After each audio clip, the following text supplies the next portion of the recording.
Do you know what is dhyana? Dhyana is invented by the rishis. Dhyana is invented by the rishis. What is dhyana is understanding your mind, how it works, understanding the prakriti, how it works, understanding the moon, how it works, understanding the sun, how it works. ನಾವು ಯಾವತ್ತು ಕೂತ್ಕೊಂಡು ವಿಚಾರ ಮಾಡ್ತೀವಿ ನನ್ನ ಜೀವನಕ್ಕೆ ಏನು ಕಾರಣ, what is that lacking ಅಂತ. ಒಂದು ನಿಮಗೂ ನನಗೂ ಸಮಾಧಾನ ಬರುವಂಥ ಒಂದು ವಿಷಯ ಹೇಳ್ತೀನಿ. ಮೊನ್ನೆ SL ಭೈರಪ್ಪ ಅವ್ರದ್ದು ಪರ್ವ ಅಂತ ಒಂದು ನಾಟಕ ನೋಡ್ಲಿಕ್ಕೆ ಹೋಗಿದ್ವಿ. ಅದು ನಾಟಕನೇ ಬಿಡಿ, ಯಾಕಂದ್ರೆ ಇಡೀ ಮಹಾಭಾರತ ಅಲ್ವಾ ಅಂತ. ಆ ಮಹಾಭಾರತದಲ್ಲಿ ಪ್ರತಿ ಕ್ಯಾರೆಕ್ಟರ್ಗಳನ್ನು ನೋಡ್ತಾ ಹೋದೆ, ಗಮನಿಸ್ತಾ ಹೋದೆ. ನಾನು ನೋಡಿದ್ರೆ ಯಾವ ಕ್ಯಾರೆಕ್ಟರ್ ಶುದ್ಧ ಇಲ್ಲ ಅಲ್ಲಿ. ಯಾವ ಕ್ಯಾರೆಕ್ಟರ್ನು ಒಂದು ಲೀನಿಯರ್ ಆಗಿಲ್ಲ. ಹುಟ್ಟಿದ್ರು ಚೆನ್ನಾಗಿ ಸತ್ತೋದ್ರು ಅಂತ ಹಂಗೆ ಇಲ್ಲವೇ ಇಲ್ಲ ಅಲ್ಲಿ. ಅಲ್ಲಿ ಏನೋ ಒಂದು ಕೊಂಕು, ಅಲ್ಲಿ ಏನೋ ಒಂದು ಕೊಸರು, ಅಲ್ಲಿ ಏನೋ ಒಂದು ಅಪೂರ್ಣತೆ ಪ್ರತಿ ಕ್ಯಾರೆಕ್ಟರ್ ಅಲ್ಲಿ ಇತ್ತು. ಅದು ಕುಂತಿ ಆಗಿರ್ಬೋದು, ಅರ್ಜುನ ಆಗಿರ್ಬೋದು, ದುರ್ಯೋಧನ ಆಗಿರ್ಬೋದು, ಕರ್ಣ ಆಗಿರ್ಬೋದು, ಧೃತರಾಷ್ಟ್ರ ಆಗಿರ್ಬೋದು, ಗಾಂಧಾರಿ ಆಗಿರ್ಬೋದು, ಪಾಂಡು ರಾಜ ಆಗಿರ್ಬೋದು, ಭೀಷ್ಮಾಚಾರ್ಯ ಆಗಿರ್ಬೋದು. ಎಂತ ಅದ್ಭುತವಾದ ವಿಷಯ. ಅವಾಗ ನನ್ಗೆ ಗೊತ್ತಿರೋರ ಜೀವನನೂ ಕೂಡ ಗಮನಿಸ್ತಾ ಬಂದೆ. ಹೌದು, ಭಗವಂತ ಎಲ್ಲರ ಜೀವನದಲ್ಲೂ ಒಂದು ಟ್ವಿಸ್ಟ್ ಇಟ್ಬಿಟ್ಟಿದ್ದಾರೆ. Not everything is happening at is. So ಪ್ರತಿಯೊಬ್ಬರ ಜೀವನದಲ್ಲಿ ನನ್ನ ಗಂಡ ಅದ್ಭುತ ಆದರೆ ನಂಗೆ ಮಕ್ಕಳಿಲ್ಲ ಅಂತ, ಅಥವಾ ನನಗೆ ಮಕ್ಕಳಿದ್ದಾರೆ, ನನ್ನ ಗಂಡ ದೂರ ಇದ್ದಾನೆ, ಅವನು ದುಬೈಯಲ್ಲಿದ್ದಾನೆ, ನಾನು ಬೆಂಗಳೂರಲ್ಲಿದ್ದೀನಿ ಅಂತ. ಸೊ ನಮ್ಮ ಜೀವನದಲ್ಲಿ ಏನೋ ಒಂದು ನ್ಯೂನ್ಯತೆಯನ್ನು ತೆಗೆದಿಟ್ಟಿದ್ದಾನೆ ಅಂತ. So he found imperfection as a perfection. ಯಾಕಂದ್ರೆ ನಾವು ಪ್ರಕೃತಿಯನ್ನು ಆರಾಧಿಸಬೇಕು, ಅದು ನಿಜ. ನಾವು ಪ್ರಕೃತಿ ಅಷ್ಟೇ ಅಲ್ಲ, ನಾವು ಪುರುಷರು ಹೌದು ಅಂತ. ಪುರುಷರು ಅಂದ್ರೆ ಯಾವ ಅರ್ಥ? ಸ್ತ್ರೀ ಪುರುಷ ಅಂತಲ್ಲ. ನಾನು ಬ್ರಹ್ಮ, ಈ ಜಗತ್ತು ಮಾಯಲ್ಲಿರೋವರೆಗೂ ಮಹಾಮಾಯ ಕಾಡ್ತಾ ಇರುತ್ತೆ. ಆದ್ರೆ ನನ್ನಲ್ಲಿರುವ ಬ್ರಹ್ಮತತ್ವವನ್ನು ನಾನು ಗುರುತಿಸ್ಕೋಬೇಕು. ನನ್ನಲ್ಲಿರುವ ಬ್ರಹ್ಮತತ್ವ ಅಂದ್ರೆ ಏನಪ್ಪ ಅಂತಂದ್ರೆ, ಈ ಸೃಷ್ಟಿ ಆಗ್ತಾ ಇರುವಂಥದ್ದು ನನಗೆ ಪಾಲ್ಗೊಳ್ಳಕ್ಕಾಗದೇ ಇದ್ರೆ, ಯಾವುದು ಮೇಂಟೈನ್ ಆಗ್ತಾ ಇದೆಯೋ ಅದರಲ್ಲಿ ಪಾಲ್ಗೊಳ್ಳಕ್ಕಾಗದೇ ಇದ್ರೆ, ಯಾವುದು ಬದಲಾವಣೆ ಆಗ್ತಾ ಇದೆ ಅದರಲ್ಲೂ ಪಾಲ್ಗೊಳ್ಳಕ್ಕಾಗದೇ ಇದ್ರೆ, ಗುರು ಬ್ರಹ್ಮ, ಗುರು ವಿಷ್ಣು, ಗುರುದೇವ ಮಹೇಶ್ವರ, ಗುರು ಸಾಕ್ಷಾತ್ ಪರಬ್ರಹ್ಮ, ತಸ್ಮೈ ಶ್ರೀ ಗುರುವೇರಂ. ಗುರು ಸಾಕ್ಷಾತ್ ಪರಬ್ರಹ್ಮ. ಹಾಗಾದ್ರೆ ಪರಬ್ರಹ್ಮನ ಕೆಲಸ ಏನಪ್ಪ ಅಂದ್ರೆ, ಪರಬ್ರಹ್ಮನ ಕೆಲಸ ಸುಮ್ಮನೆ ಇರೋದಷ್ಟೆ. ಹೇಗಿರೋದು? ಸುಮ್ಮನೆ ಇರೋದು. ನಾವೇನ್ ಮಾಡ್ಬೇಕು? ಇಲ್ಲ ಸುಮ್ಮನೆ ಇರಬೇಕು, ಇಲ್ಲ ಏನಾದ್ರು ಮಾಡ್ಬೇಕು.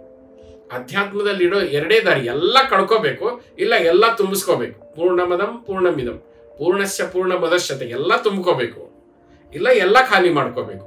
ನಾವೇನ್ ಮಾಡ್ತಾ ಇದೀವಿ? ಸುಖ ಬಂದಾಗ ಬರ್ಲಿ, ದುಃಖ ಬಂದಾಗ ಬೇಡ. ಸುಖ ಬಂದಾಗ ಬರ್ಲಿ, ದುಃಖ ಬಂದಾಗ ಬೇಡ. ಸೊ ನಾವ್ ಹೇಗಾಗ್ತಾ ಇದೀವಿ? ಅಪೂರ್ಣರಾಗ್ತಾ ಇದೀವಿ. ಹೇಗೆ ಸುಖವು ನಿಮ್ಮನ್ನ ಪೂರ್ಣವನ್ನ ಮಾಡೋದಕ್ಕೆ ಬಂದಿದೆಯೋ, ದುಃಖವೂ ಕೂಡ ನಿಮ್ಮನ್ನ ಪೂರ್ಣ ಮಾಡೋದಕ್ಕೆ ಬಂದಿದೆ. Have you ever analysed what is your ದುಃಖ? ನಿಮ್ಮ ಕಷ್ಟ ಏನು, ನಿಮ್ಮ ಸಮಸ್ಯೆ ಏನು, ನಿಮ್ಮ ದುಃಖ ಏನು? ಯಾವತ್ತಾರು ಅದನ್ನ ವಿವೇಚನೆ ಮಾಡಿ ನೋಡಿದ್ದೀರಾ? ವಿವೇಚನೆ ಮಾಡಿ ನೋಡಿದ್ದಾದ್ರೆ it has brought a beautiful lesson and beautiful wisdom.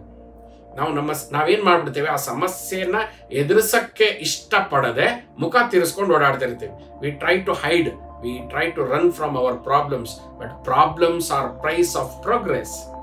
ಯಾರು ತನ್ನ ಸಮಸ್ಯೆಯನ್ನ ಎದುರು ನಿಂತು ಅದನ್ನ ಅವನು ದಕ್ಷತೆಯಿಂದ ಗಮನಿಸಿದ್ದೇ ನಿಜ ಆದರೆ, ಆ ಸಮಸ್ಯೆಯಲ್ಲಿ ಅಲ್ಲೊಂದು ಪರಿಹಾರ ಕಾಣಿಸುತ್ತೆ. ಈಗ ಒಂದು ಎಕ್ಸಾಂಪಲ್, ನಿಮ್ ಕಡೆ ಒಂದು ಗಾಡಿ ಇದೆ ಅಂತ ಅನ್ಕೊಳ್ಳಿ. ಆ ಗಾಡಿ ಕೆಟ್ಟೋಯ್ತು. ಈಗ ಕೆಟ್ಟ ಹೋಗಿದ್ದು ನಿಮಗೆ ಸಮಸ್ಯೆ.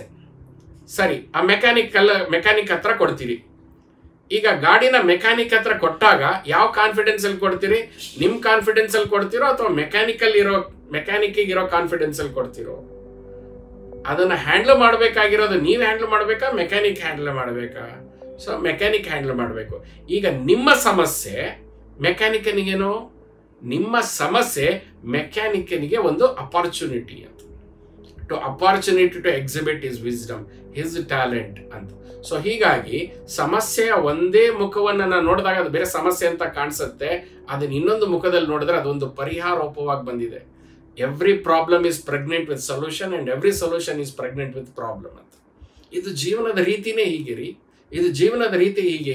ಅದಕ್ಕೇನೆ ಪೂರ್ವದಲ್ಲಿ ಎಲ್ಲರಿಗೂ ಒಂದು ಸಾಧನೆ ಮಾಡ್ಲಿಕ್ಕೆ ಹೇಳ್ತಾ ಇದ್ರು. ನಮಗೆ ಬೆಳಗ್ಗೆ ನೀರನ್ನು ಹಾಕಿ, ರಂಗೋಲಿ ಹಾಕಿ, ಸೂರ್ಯೋದಯಕ್ಕಿಂತ ಮುಂಚೆ ನಮ್ಮ ಹೆಣ್ಮಕ್ಳು ಏನ್ ಮಾಡ್ತಾ ಇದ್ರು, ಸೂರ್ಯ ಉದಯವನ್ನ ಸ್ವಾಗತಿಸ್ತಾ ಇದ್ರು. ಸಾಯಂಕಾಲ ಮತ್ತೆ ಇನ್ನೊಂದ್ಸರಿ ಹೊಸಲ ಮೇಲೆ ನೀರೆಲ್ಲ ಹಾಕಿ ರಂಗೋಲಿ ಹಾಕಿ ದೀಪವನ್ನು ಹಚ್ಚಿಟ್ಟು ಆ ಸಂಧ್ಯಾಕಾಲವನ್ನು ಕೂಡ ಸ್ವಾಗತಿಸ್ತಾ ಇದ್ರು.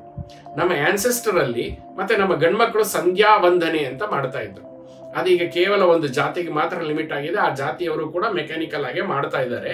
ಬಟ್ ಸಂಧ್ಯಾ ವಂದನೆಯ ಉದ್ದೇಶ ಏನಿತ್ತು ಅಂತಂದ್ರೆ, ಆ ಸಂಧಿ ಕಾಲದಲ್ಲಿ ಮುಂಜಾವು ಮತ್ತು ಸಾಯಂಕಾಲದಲ್ಲಿ ನಾವು ಮಾಡಬೇಕಾದಂತಹ ಹೊಸ್ತಲ ಪೂಜೆ, ಥಳಿ ಅಂತ ನಾವು ಉತ್ತರ ಕರ್ನಾಟಕದಲ್ಲಿ ಹೇಳ್ತೀವಿ, ನೀರೆಲ್ಲ ಹಾಕಿ ಚಿಮಿಕ್ಸ್ ರಂಗೋಲಿ ಹಾಕುವಂತ ಪ್ರೋಸೆಸ್, ಇದನ್ನ ಸಂಧ್ಯಾ ವಂದನೆ ಅಂತಂದ್ರು.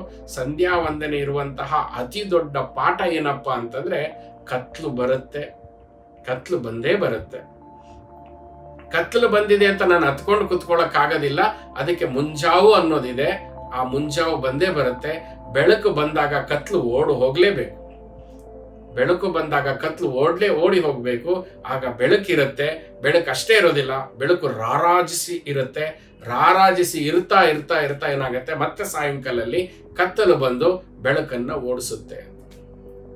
ಇದನ್ನ ಯಾವಾಗ ನೋಡ್ಬೇಕಪ್ಪ? ದಿನನಿತ್ಯಲೂ ನೋಡ್ಬೇಕು ಅಂತ.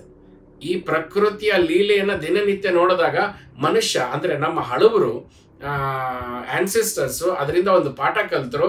ಏನಿದೆ ಅದನ್ನ ವಂದಿಸುತ್ತಾ ಹೋಗು ಅಂತ. ಕತ್ತಲು ಬಂದಾಗ ಅದನ್ನ ಅಕ್ಸೆಪ್ಟ್ ಮಾಡ್ಕೊಂಡು ಹೋಗು, ಬೆಳಕು ಬಂದಾಗಲೂ ಅಕ್ಸೆಪ್ಟ್ ಮಾಡ್ಕೊಂಡು ಹೋಗು. ಯಾಕಂತಂದ್ರೆ ಬೆಳಕು ಬಂದಾಗ ಕುಗ್ಗಬೇಡ, ಆಮೇಲೆ ಕತ್ಲು ಬಂದಾಗ ಕುಸಿಯೋದು ಬೇಡ ಅಂತ ಹೇಳಿದ್ರು. ಅದಕ್ಕೆ ಇವತ್ತು ಅಮಾವಾಸ್ಯೆ ಋಷಿಗಳು ಕೊಟ್ಟಂತ ಒಂದು ಅದ್ಭುತವಾದ ವರಪ್ರದವಾದಂತ ಒಂದು ಲೈನ್ ನಿಮ್ಗೆ ಶೇರ್ ಮಾಡ್ತೇನೆ. ನೀವು ಸಾಧ್ಯವಾದ್ರೆ ಅದನ್ನ ಅಡಾಪ್ಟ್ ಮಾಡಿಕೊಂಡು ನಿಮ್ಮ ಅನುಭವಗಳನ್ನು ನಮ್ಮ ಜೊತೆ ಹಂಚ್ಕೊಳ್ಳಿ. ಇವಾಗ ಇದನ್ನ ತಪಸ್ ರೂಪದಲ್ಲಿ ಮಾಡೋ ಅವಶ್ಯಕತೆ ಏನಿಲ್ಲ, ಅಥವಾ ಕಷ್ಟ ಅಂತ ಮಾಡ್ಕೊಳ್ಳೋ ಅವಶ್ಯಕತೆ ಇಲ್ಲ. ಜಸ್ಟ್ ಬೇರ್ ಇಟ್ ಇನ್ ಯುವರ್ ಮೈಂಡ್.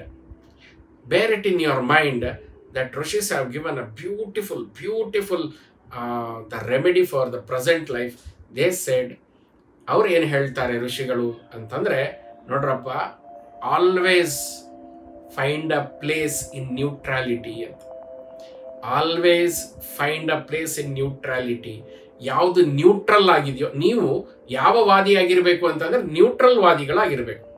ನೀವು ಆರು ಇರಬಾರ್ದು, ಪಾರು ಇರಬಾರ್ದು. ಯಾವತ್ತು ಏನೇ ನಡೆದ್ರು ಕೂಡ ಅದರಲ್ಲಿ ನ್ಯೂಟ್ರಲ್ ಆಗಿ ನಿಂತ್ಕೊಳ್ಬೇಕು. ನೀವು ಜೀವನದಲ್ಲಿ ನಾನು ಗಟ್ಟಿ ಇದ್ದೇನೆ ಅಂತಂದ್ರೆ ಈ ಪರ ಇದ್ರೆ ಆ ಪರ ಒಂದು ಇದ್ದೇ ಇರುತ್ತೆ.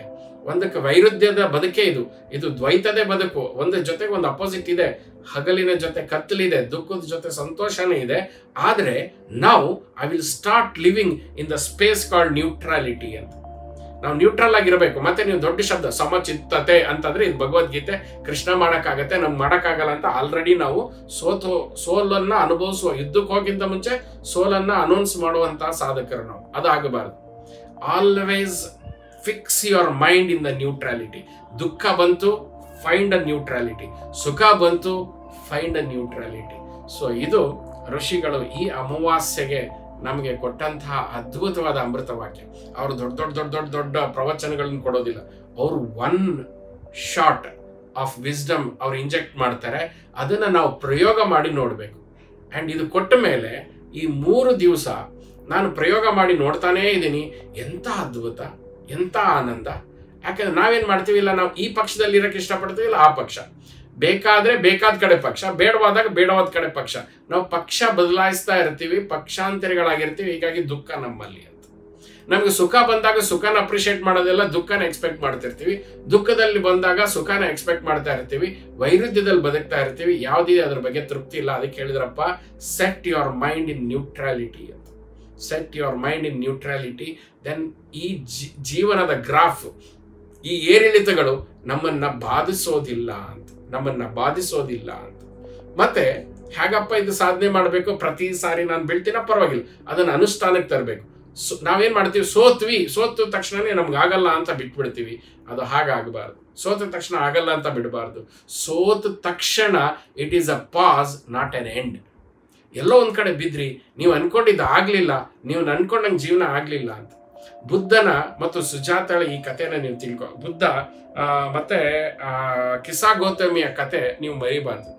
ಕಿಸಾ ಗೌತಮಿಯ ಮಗು ಸತ್ತೋದಾಗ ಅವಳಿಗೆ ದುಃಖ ಆಯ್ತು. ದುಃಖ ಆಗಿದ್ದು ಮಗು ಸತ್ತೋಗಿದ್ದಕ್ಕಲ್ಲ, ನನ್ನ ಮಗು ಮಾತ್ರ ಸತ್ತೋಗಿದೆ ಅನ್ನೋ ದುಃಖ ಅಂತ. ಮತ್ತೆ ಟೇಬಲ್ ಗುದ್ದಿ ಹೇಳ್ತೇನೆ, ಆಶ್ರಮ ಮಾಡಿ ಬಹಳಷ್ಟು ಜನರನ್ನ ಭೇಟಿ ಮಾಡಿ ನಮಗಾದ ಸಾಕ್ಷಾತ್ಕಾರ ಏನಂದ್ರೆ ಯಾರ ಜೀವನನೂ ನೆಟ್ಟಿಗಿಲ್ಲ ಸರ್, ಯಾರ ಜೀವನನೂ ನೆಟ್ಟಿಗಿಲ್ಲ, ಎಲ್ಲ ಜಿಯೋ ಫೈಬರೇ, ಯಾವುದು ನೆಟ್ ಸರಿಯಾಗಿಲ್ಲ ಅಂತ. ಸೊ ಹೀಗಾಗಿ ನಮಗ್ ದುಃಖ ಏನಂದ್ರೆ ನಾನ್ ಚೆನ್ನಾಗಿದ್ದೀನಿ, ನಾನ್ ಚೆನ್ನಾಗಿಲ್ಲ, ಅವ್ರು ಚೆನ್ನಾಗಿದ್ದಾರೇನೋ ಅಂತ. ನನಗ್ ಮಕ್ಕಳಿಲ್ಲ, ಅವ್ರಿಗೆ ಮಕ್ಕಳಾಗಿರೋದ್ರಿಂದ ಅವ್ರು ಚೆನ್ನಾಗಿದ್ದಾರೇನೋ ಅಂತ. ನಾನು ಬಾಡಿಗೆ ಮನೆಯಲ್ಲಿ ಇದ್ದೀನಿ, ಸ್ವಂತ ಮನೆಯಲ್ಲಿ ಇದ್ದವ್ರು ಚೆನ್ನಾಗಿದ್ದಾರೇನೋ ಅಂತ. ನಾನು ಹುಡುಕ್ತಾ ಇದ್ದೀನಿ, ಯಾವಾಗ ಎಚ್ಚೆತ್ಕೊಂಡು ಈ ಜಗತ್ತಿಗೆ, ಈ ಮಾಯಾ ಜಗತ್ತಿಗೆ, ಅಲ್ಲಿಂದ ಒಬ್ಬ ವ್ಯಕ್ತಿನ ಹುಡುಕ್ತಾ ಇದ್ದೀನಿ. ಇದ್ರಗಳ ಮಧ್ಯಕ್ಕೆ ನಾನು ಆರಾಮಾಗಿದ್ದೇನೆ, ಆನಂದವಾಗಿದ್ದೇನೆ, ನೆಮ್ಮದಿಯಾಗಿದ್ದೇನೆ ಅಂತ ಹೇಳುವಂತ ಒಂದು ವ್ಯಕ್ತಿ ನಮಗೆ ಇಲ್ಲಿವರೆಗೂ ಸಿಕ್ಕಿಲ್ಲ. ನಮ್ಮ ಈ 5,000 ವರ್ಷ ಅಥವಾ 50,000 ವರ್ಷದ ಇತಿಹಾಸದಲ್ಲೂ ಒಬ್ಬ ಮನುಷ್ಯ ಜೀವಿ ನಾನು ಸುಖವಾಗಿ, ನಾನು ಹುಟ್ಟಿದೆ, ಚೆನ್ನಾಗಿದ್ದೆ, ಈಗ ನೆಮ್ಮದಿಯಾಗಿ ಸಾಯ್ತಾ ಇದ್ದೀನಿ ಅಂತ ಹೇಳುವಂತ ಒಬ್ಬ ವ್ಯಕ್ತಿ ಸಿಕ್ಕಿಲ್ಲ. ಎಲ್ಲವೂ ಅತೃಪ್ತ ಆತ್ಮರೇ. ಹಾಗಾದ್ರೆ ಈ ಬದುಕು ಯಾಕೆ ಬೇಕು? ಈ ಬದುಕು ಯಾಕೆ ಬೇಕು ಅಂತಂದ್ರೆ ದಿಸ್ ಲೈಫ್ ಈಸ್ ಇಂಪರ್ಫೆಕ್ಟ್ಲಿ ಪರ್ಫೆಕ್ಟ್ ಅಂತ. ಇದು ಹೀಗೆ ಇದೆ. ಇದು ಪ್ರಕೃತಿ ವಿಕೃತಿ ನಮಃ ಅಂತ. ಇದು ಫಾರ್ಮಿಂಗ್ ಡಿಫಾರ್ಮಿಂಗ್ ಎಲ್ಲ ಚೆನ್ನಾಗಿದ್ದಿದ್ರೆ ಇದು ಭೂಮಿ ಅಂತ ಇರಲಿಲ್ಲ, ಬಹುಶಃ ಸ್ವರ್ಗ ಅಂತ ಇದ್ರೇನು ಅಂತ.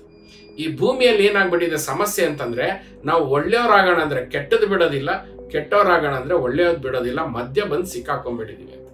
ಸೊ ಅದಕ್ಕೆ ನಮ್ಗೆ ಯೋಗದ ಅವಶ್ಯಕತೆ ಯಾಕೆ ಬೇಕಾಗಿದೆ ಅಂತಂದ್ರೆ, ಒಳ್ಳೇದನ್ನು ಒಳ್ಳೇದ್ ಪಾಡಿಗಿಟ್ಟು, ಕೆಟ್ಟದನ್ನು ಕೆಟ್ಟದ್ ಪಾಡಿಗಿಟ್ಟು, I have to set myself in neutrality. ಹಾಗೆ ನಾನು ದಾಟ್ಕೊಂಡು ಹೋಗ್ಬೇಕು, ಜೀವನಾನ ದಾಟ್ಕೊಂಡು ಹೋಗಬೇಕು. ಅದು ಒಂದೇ ದಾರಿ.